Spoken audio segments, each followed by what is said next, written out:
যুক্তরাষ্ট্রের loss এঞ্জেলেসে immigration ও customs enforcement আইসি কর্তৃক সম্প্রতি চালানো রেইডের বিরুদ্ধে বিক্ষোভে উত্তাল হয়ে উঠেছে শহরটি। গত ৬ জুন আইসি বেশ কয়েকজনকে গ্রেপ্তার করার পরপরই বিক্ষোভ শুরু হয়। পরবর্তীতে ৭ জুন লস এঞ্জেলেসের পারামাউন্ট এলাকায় প্রায় ১০০ জন বিক্ষোভকারী মুখোমুখি হন ফেডারেল কর্মকর্তাদের সঙ্গে। এ সময় বিক্ষোভকারীরা মুখে মাস্ক পরে মেক্সিকান পতাকা প্রদর্শন করেন।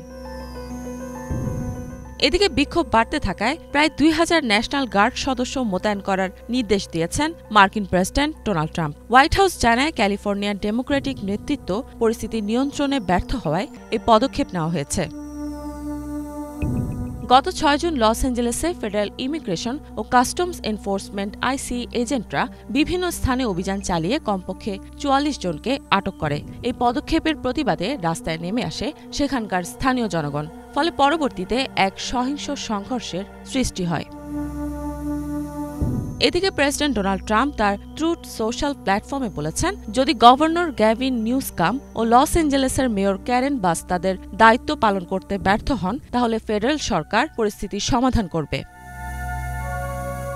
৭ জুন লস এঞ্জেলেসে অভিবাসন নীতি বিরোধী বিক্ষোভের সময় আইনশৃঙ্খলা বাহিনীর দিকে ককটেল ছোড়ে বিক্ষোভকারীরা। পাশাপাশি প্রতিবাদকারীরা অনবরত কংক্রিটের টুকরাও ছুড়ে মারেন। এদিন রাস্তা অবরোধ করে রাখেন তারা। রাস্তার মাঝে আগুনে পুড়তে দেখা গেছে যানবাহনও। অপরদিকে রাইফেল সহ মাঠে থাকতে দেখা যায় আইনশৃঙ্খলা বাহিনীকে। বিক্ষোভকারীদের সাথে সিআইইউ ক্যালিফোর্নিয়ার সভাপতি ডেভিড হুয়ের্তাও ছিলেন। পরে তাকে গ্রেপ্তার করে আইনশৃঙ্খলা বাহিনীর সদস্যরা। এই ঘটনার পর তীব্র প্রতিবাদ জানান ডেমোক্র্যাট নেতারা। মার্কিন প্রেসিডেন্ট ডোনাল্ড ট্রাম্পের মতে, স্থানীয় নেতারা শৃঙ্খলা বজায় রাখতে ব্যর্থ হয়েছেন, ফলে ফেডারেলের হস্তক্ষেপ প্রয়োজন হয়েছে। তবে বিক্ষোভে অংশগ্রহণকারীরা অভিবাসীদের অধিকার ও আইনের প্রতি শ্রদ্ধার আহ্বান জানিয়ে শান্তিপূর্ণ প্রতিবাদ চালিয়ে যাওয়ার আহ্বান জানিয়েছেন। যদিও পরিস্থিতি বেশ উত্তপ্ত হয়ে ওঠায় আইনশৃঙ্খলা বাহিনী তাদের কঠোর অভিযান অব্যাহত রাখে।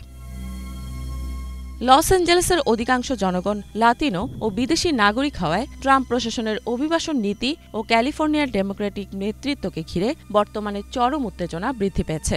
এদিকে প্রেসিডেন্ট হিসেবে নির্বাচিত হয়ে ক্ষমতায় আসার পর অভিবাসন আইন কঠোরভাবে প্রয়োগ করার প্রতিশ্রুতি দিয়েছেন মার্কিন প্রেসিডেন্ট ডোনাল্ড ট্রাম্প। ফলে চলমান এই পরিস্থিতিতে যুক্তরাষ্ট্রে অভিবাসন নীতি ও নাগরিক অধিকার নিয়ে তীব্র রাজনৈতিক বিতর্ক চলছে। ইফাত জাহান, বাংলাভিশন।